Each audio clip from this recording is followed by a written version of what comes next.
All right, are you ready to get cozy? Let's settle in for a story. This one is about a boy who didn't just listen with his ears, he learned to listen to the wind itself. His name was Rabindranath Tagore. Our story starts a long, long time ago in a big, busy house in a city called Kolkata. And in that house, a quiet, thoughtful little boy was born. His name was Rabindranath Tagore, but his family and friends just called him Rabi. So let's meet this quiet boy, Rabi, and we'll learn all about his favorite place in the whole wide world, which was a simple spot, right by the window. You see, Rabi was a little different from the other kids. He really didn't enjoy sitting in a strict classroom. To him, it felt like all the colors faded to gray, and the lessons were like walls built up around his big, wonderful imagination. No, his happiest moments came from something much simpler. He would just sit by his window, sometimes for hours, and just watch. Can you picture it? He'd watch the trees sway back and forth as if they were dancing with the wind. He'd see the sunlight peeking through the leaves like it was playing a game of hide and seek. For Rabi, that was his real classroom. And as he sat there watching, his mind was always buzzing with the most amazing questions. He'd wonder things like, why does the sky change color? Or why do people sing when they're happy? And he even asked himself this, can words feel like music? Isn't that a beautiful thought? Even as a little boy, he felt like the whole world was one big poem, and he just needed to listen. So since school wasn't really his favorite thing, Rabi decided to learn in his own way. And let me tell you, it was a very different kind of learning. Yeah, he pretty much became his own teacher. He would dive into books and fill his head with the most incredible stories. And whenever he felt something big in his heart, he'd let it out by writing small poems. But you know what was best? He would use that amazing imagination of his to dream up magical lands, worlds filled with courage and so much kindness. And get this, can you guess how old he was when he wrote his very first poem? He was only 8. Just 8 years old. Wow! Think about that, a young boy already spinning his daydreams into beautiful words. And this idea, it became super important to him for his whole life.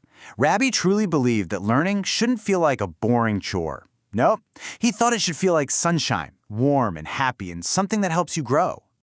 Well, as Rabi grew older, those little poems he wrote by the window, they started to grow too. They became bigger and more powerful. And soon his words started to travel way, way beyond his home.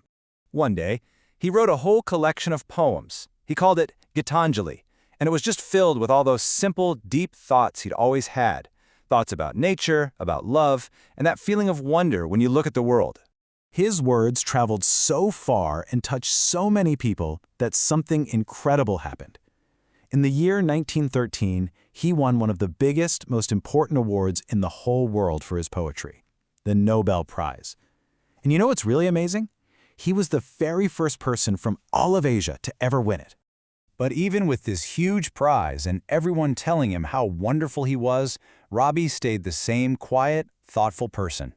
For him, the real prize wasn't a shiny medal.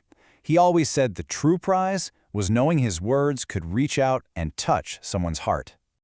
Okay, let's rewind for a second. Remember that little boy, Rabi, who really disliked those strict, stuffy classrooms? Well, even when he was all grown up, he never, ever forgot what that felt like. So, you know what he did? He decided to build his very own school. A school that would be the complete opposite of the ones he knew. And he gave it a beautiful name, Shanti-Nikantan. It means the home of peace. At his school, there were no dark, crowded rooms. Instead, can you guess where the classrooms were? They were outside. The children learned right under the big open sky, sitting beneath the shady branches of friendly trees. They sang, they painted, they wrote poems, and they learned all about the nature that was all around them. You see, Rabi had this wonderful idea about how children should learn. He believed they shouldn't be pushed and squished into a shape that doesn't fit them. No, he wanted kids to grow freely and happily, just like flowers in a beautiful, sunny garden, each one blooming in its own special way. Now, Rabi wasn't only a poet and a teacher. He was also someone with a very, very brave heart. He cared so much about fairness, and he believed that every single person, no matter who they were, deserved to be treated with kindness and respect. And he showed just how brave he was. One time, when something very unfair and hurtful happened, he did something quite bold. He had been given a special, important title, and he gave it right back. He chose to stand up for what was right instead of keeping a fancy title. And all this time, he was also writing music. Can you believe he wrote more than 2,000 songs? That's so many. And they were all filled with hope and peace. In fact, 2 of his songs are so special, they became the national anthems for 2 whole countries, India and Bangladesh.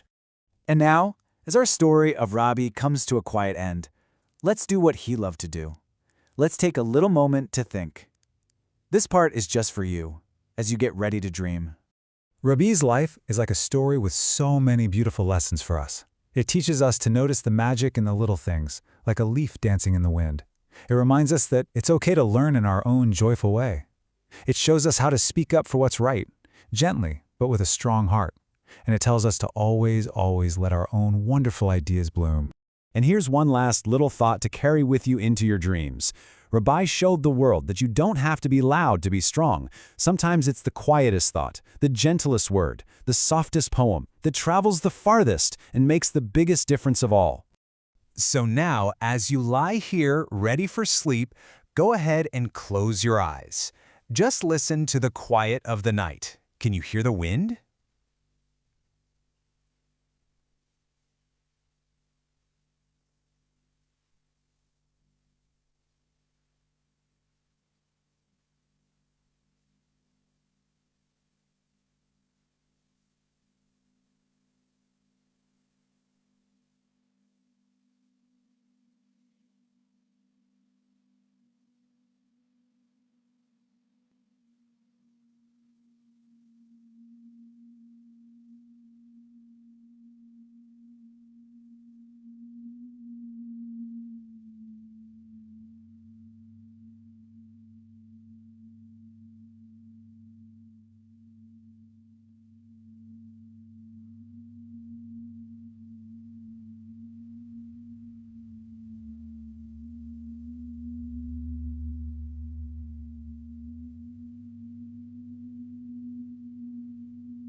Maybe, just maybe, it's carrying a poem, especially for you. Good night.